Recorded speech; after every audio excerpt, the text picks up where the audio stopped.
In today's video, I'm going to be reviewing another hotel, the Otium Hotel Amphoras in Egypt. Roll that intro. What's up everybody? Hello and welcome to the channel. My name is Artie. I make videos and stuff. Okay, because I am living in Poland now, I get to use Egypt as my vacation spot, and everybody says it's absolutely amazing. It's like America, Mexico, Europe, Egypt. It's pretty cool. Now this city is, I don't know how it's pronounced. This is how it's written. It's Sharm El Sheikh, but everyone says Sharm El Sheikh. I don't know why. Let's just leave it at that. Being from America, you don't get many people talking about vacationing in Egypt. I didn't even know it was anything but sand and pyramids. And then once we were flying over, I saw this. Yeah, I was completely blown away. The water is just the most turquoise thing I've ever seen. We bought our entire vacation package through a travel agency, so everything was taken care of. We had transportation from the airport to the hotel and back, all inclusive, rooms, food, booze, everything. Let's just get straight into the review. We got to the hotel. The check-in process was super easy. The weird thing was there was no line, so it was just kind of a free-for-all. You walk up to the desk when there was an available clerk. Funny thing was, while we checked in, there was a lady shouting at another front desk agent, and it just reminded me of all the horror stories when I used to work in hotels. Super quick check-in process. We did get there a little bit early, so our room wasn't ready, but we did get our wristbands so we can go downstairs and eat in the buffet, and then we got our room right afterwards. Once we got our room keys, we were hoping that the bellman could bring our luggage right away.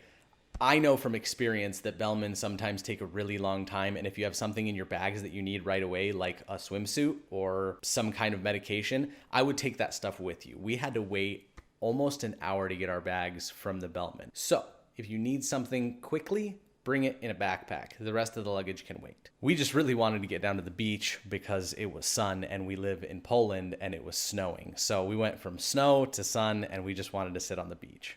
Okay, now I'm gonna cover the facilities. In the main lobby area, it's like this big open dome thing with a staircase going down to where the restaurant is, and then there's a whole bunch of like patio seating up top that is on a veranda that overlooks the entire resort with like this open air thing. To the right, when you walk in from the street, there's just this huge row of shops where they have perfumes and oils and hookahs and a place to buy sunscreen, flip-flops, anything that you forgot to bring that's sun related.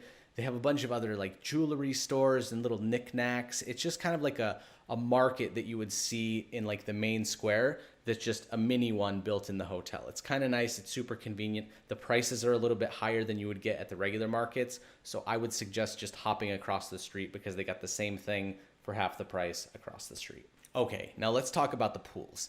Most of the pools at the hotel are these like weird built-in rock formation things that kind of look like ponds, but they're actually swimming pools. They go really, really shallow and then they go, I don't know, up to your knees or waist. So you don't really know that they're pools, and a lot of them were closed just because they were repainting them. But they are pools technically, and they're in the main courtyard. But the main pools are on the sides of the resort, like this one. It's a big kidney bean shaped pool, really, really nice, lots of seating all the way around. There's a bar, there's sun. We actually didn't swim in it at all because we were on the beach the entire time swimming in the sea. I did dip my feet in there and the water was good. And where you rent the towels, it has the air temperature, the water temperature of the pool, and the water temperature of the sea. So you get to know what's what and what you're comfortable with. I know a lot of people don't like swimming in the sea because of the salt water, so they prefer the pool, and that's just where they sit all day. Now the main pool that is closest to the beach is actually a combination between like the bigness of that other pool and the slopey angle of those pond style ones. It was really cool, very naturally built, and it also had these 3 gigantic water slides going into it. So great time for the kids. Now those 3 water slides, there was one straight rainbow one, there was one green kind of hump slide, and then the orange one had a bunch of twisty loopies and whatever. I went on all of them numerous times and they were all amazing. Okay, now let's talk about the beach. As you walk up to it, now I'm used to beaches in Mexico and like South America where the sand is very sand. Like here, it was kind of gravelly, but also sandy and a little bit dusty. It was a thick grain. And it wasn't just straight sand to water. The landscape was very carved out by erosion. Like the main beach area where they had all the lounge chairs going up to the beach, it was kind of dug out, like it was almost like a quarry. And it was nice because sometimes it got pretty windy there, but because it was in that trench, you didn't get too much wind. You could just kind of sit and bake in this sun pit. There was also lots of different sections. So you could sit in one section and then over the hill is a completely different section. So it feels like there are less people at the hotel than there actually are because you don't see all of them at once. And what was nice was they also had this top section where it was adults only, no children, very quiet zone. They had their own little gazebo over there with a hammock. It was absolutely beautiful. That's kind of where we spent most of our time because nobody was usually there. All right, so there are lots of bars. There's one in the main lobby area. There's one in the middle of the courtyard. There's one on the terrace that overlooks the entire sea. There's two on the beach. There's another one by the pool. There's just bars littered everywhere. They're not all open all the time, but they are everywhere. The one on the terrace was pretty much only open in the evenings on the weekends, which surprised me because you think that would be like the most popular one just because it had the nicest view overlooking everything. Now, when it comes to bars, our preference was the one closest to the beach. It was the biggest. It always had the longest lines, but their servers there were absolutely amazing. There's one guy in particular. His name is Mustafa. Super great guy. Absolutely the best server there.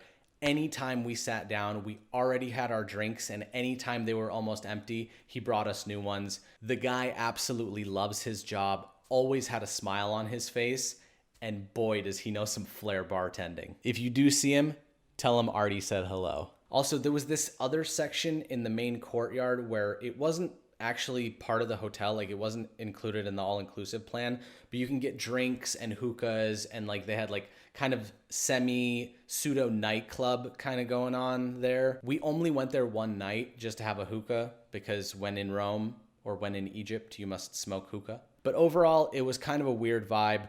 There was karaoke going on. That's not my cup of tea, but if you like karaoke, definitely check it out. It's a nice place to hang out.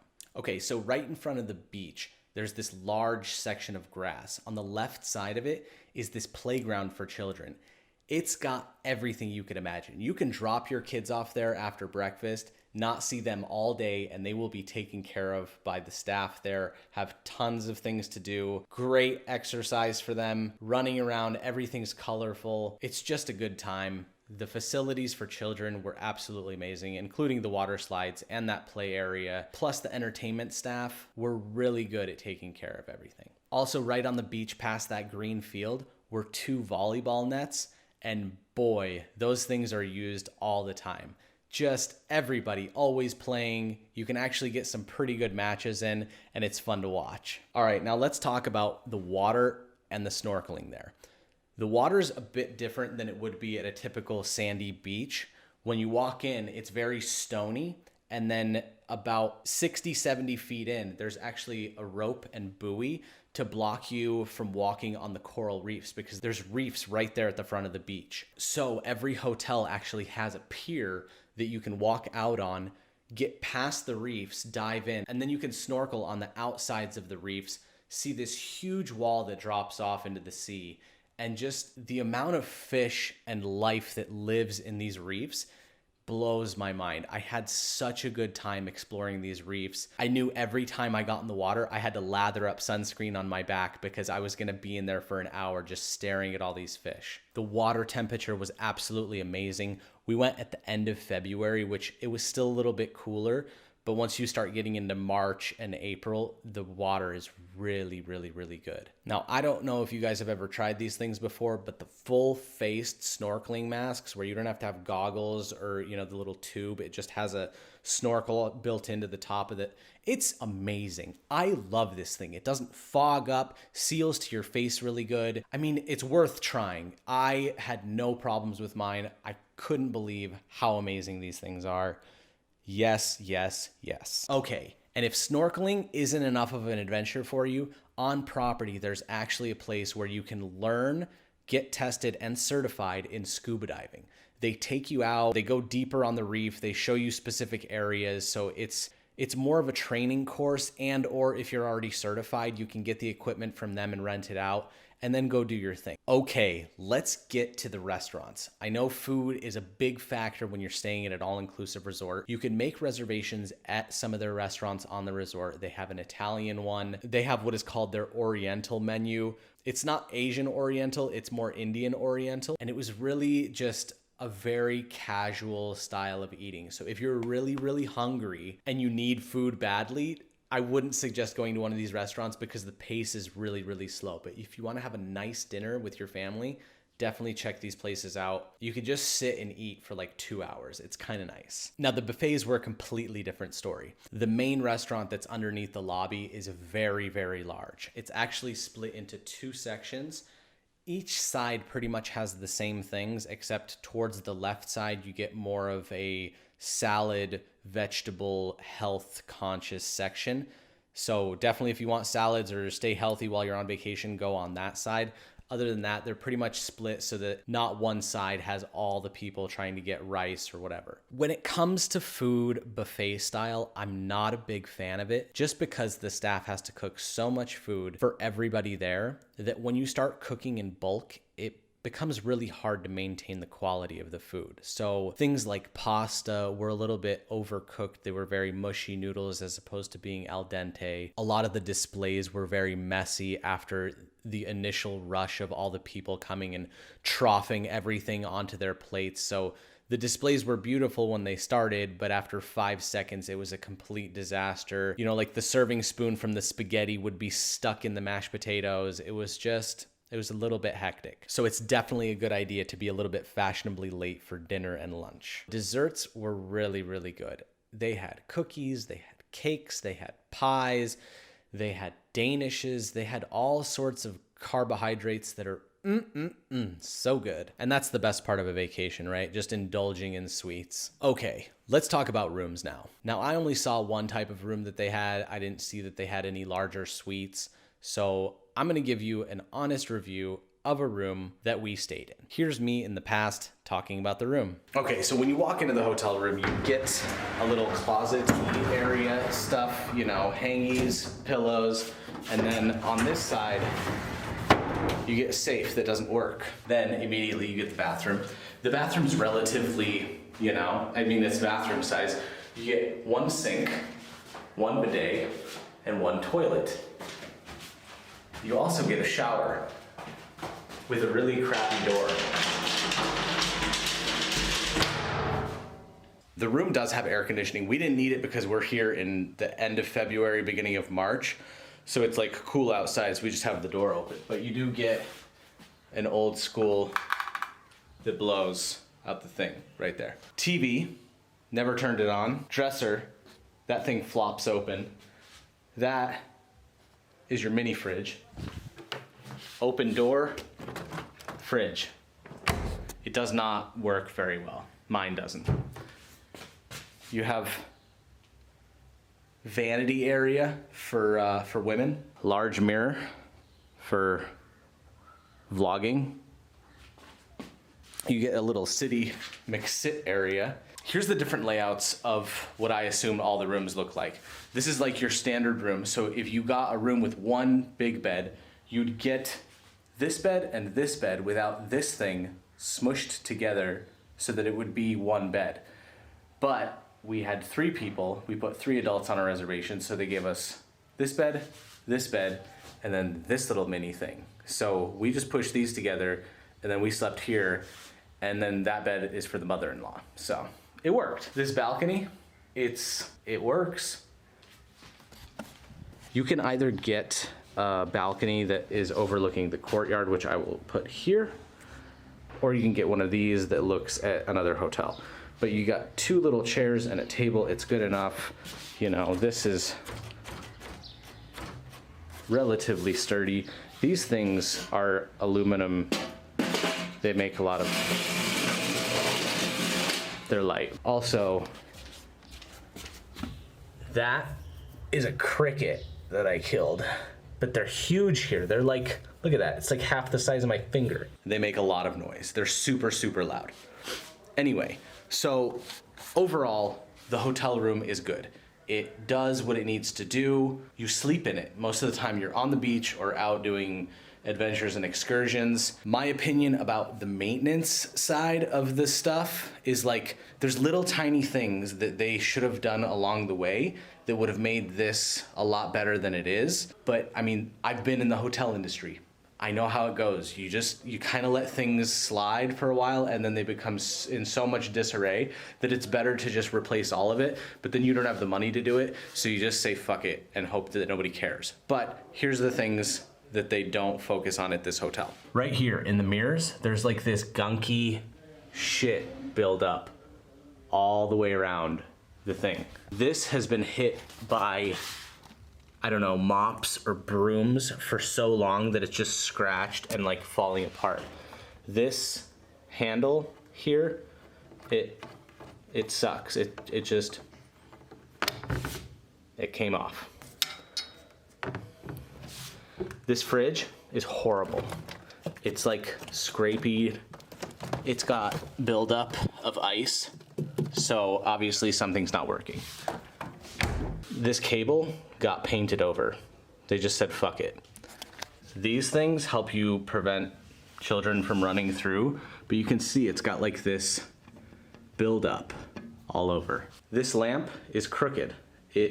Your finger go like this. All of the siding of all of the everything, like everything wooden, is like chipped and dinged and just, it's whatever, you know? And then you got the same build up stuff. Like, I didn't put my hand up there. It just is dirty.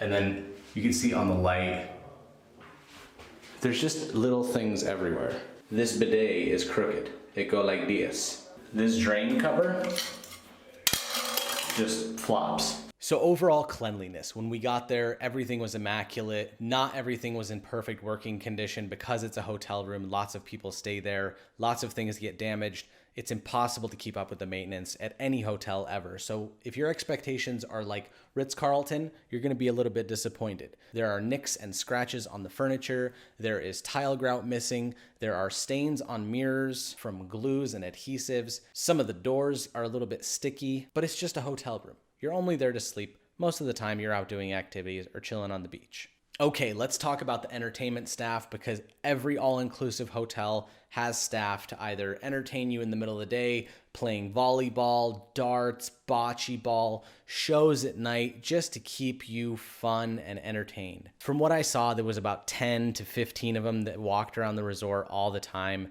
just, you know, having a good time, getting people involved in activities, letting people know when the activities were. They would walk on the beach and be like, hey, at 4 o'clock, we're having a darts tournament. If you come check it out, it'd be awesome.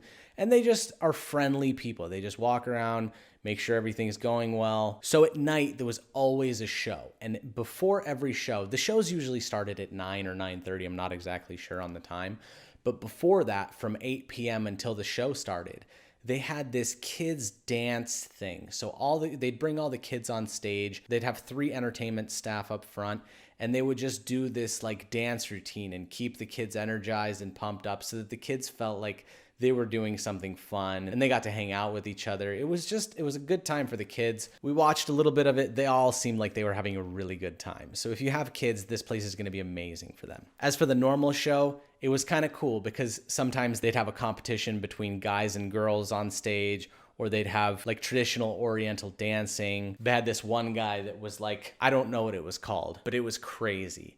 He had this like long dress thing and he spun in circles for like 10 minutes straight without stopping. Any normal person would throw up doing that, but he just kept on crushing it. We didn't see every show every night because sometimes we'd go out, but it's all right. You know, you can just go hang out, check out the show if you want to. You can leave when you want to. The stadium's really, really nice. There's actually cushions for all the seats. It was a good space, like a good stage. They had lots of signage, a lot nicer than the hotel next door for sure. Okay, so my overall opinion of Sharm. When we flew in, it was very sparse, like lots of desert nothingness, lots of abandoned buildings, lots of condemned buildings, but then they had these amazing resorts all over. And it was just driving through the city, you could see that some of it was just not well kept. And then the rest of it, you know, those were the main touristy hotel zones. As we were driving there on the bus, we stopped by a lot of hotels on the way. And on this main road, there was a lot of police checkpoints. So if you're worried about being safe there, I wouldn't be, because there's so much police everywhere and they know that this is a touristy area. I mean, people are there to check, to make sure that the tourists are safe, to keep the tourism coming in, because tourism is the main product over there. I mean, they live off of tourism, so they need it. They need to keep everybody safe. Now, this was one of my favorite parts about Sharm. There's this place called Naama Bay. And it's like this outdoor shops, malls, restaurants, hookah bars, live music, these markets where you could just haggle on everything. You know, they have so many knockoff products. I mean, you can get Gucci, Dior, Fendi, Prada, everything. And it looks so real. And it's like really, really cheap. And I don't advocate getting knockoff things, but if you want those things and you can't afford them, buy them there, because you couldn't tell the difference, or your friends couldn't tell the difference. My main goal once we got there was to find a little Aladdin genie lamp, because I was hoping that maybe it'd be cool if I actually bought one and it was real, but it didn't work. We did find this really cool place to hang out. We got some drinks there. We had some hookah. They had a show going on. They had live dancers. They had music. An amazing view of the entire Naama Bay area. Really good place to hang out. All the staff was super friendly there. Prices were good. Just an amazing time. My only precaution is to, when you walk around and you're trying to find a place to hang out, just scope the area out first and then choose a place, because every restaurant and club has a dude promoter out front that's like trying to get you in. They're like, just check out the menu. Just come look. Just please come look. Come. So definitely check out where you want to hang out first, then choose that one. All right, so what is my overall opinion about the hotel, the city, the town, the everything? I'd give it an 8 out of 10. Like, the food was good. It wasn't great. The rooms were good. It wasn't great. The entertainment was good. It wasn't great. But overall, for the price that you're going to pay, absolutely worth it. We had a good time. We got a tan. I saw amazing reefs. I had great food, and what an amazing experience in my first time in Egypt. Definitely check it out if you haven't before. I really hope you guys enjoyed this review. Leave it a thumbs up. It helps the channel out a lot. Subscribe if you haven't already, and I will see you in the next video. Later.